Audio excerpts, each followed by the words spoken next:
श्रीराम जन्मोत्सव समिती, प्रल्हाद महाराज राम मंदिर, विश्व हिंदू परिषद, बजरंग दलाच्या वतीने खामगावात 6 एप्रिल रोजी श्रीराम जन्मोत्सवानिमित्त शहरातून भव्य शोभायात्रा काढण्यात आली।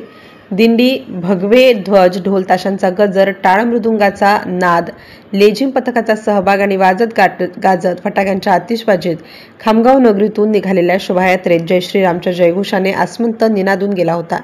स्थानिक प्रल्हाद महाराज राम मंदिरात राज्याचे कामगार कल्याण मंत्री ॲडव्होकेट आकाश फुंडकर यांच्या हस्ते पूजा व आरती करून सायंकाळी 5 वाजता शोभायात्रेला सुरुवात झाली।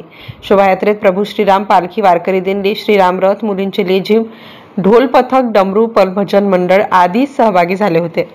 श्री प्रल्हाद महाराज राम मंदिर वेधलेली शोभायात्रा केलानगर, मोठी विहीर, देशमुख प्लॉट, शाळा क्रमांक 6च्या मागून एकबोटे चौक, अग्रसेन चौक, महावीर चौक, फरशी चौक, श्रीराम चौक, नॅशनल शाळेच्या मार्गाने मुक्तेश्वर आश्रम रोडे पोहोचली। तेथेच शोभायात्रेचा समारोप झाला। तत्पूर्वी विविध चौकात रामभक्तांनी शोभायात्रेचे ठिकठिकाणी उत्साहात स्वागत केले।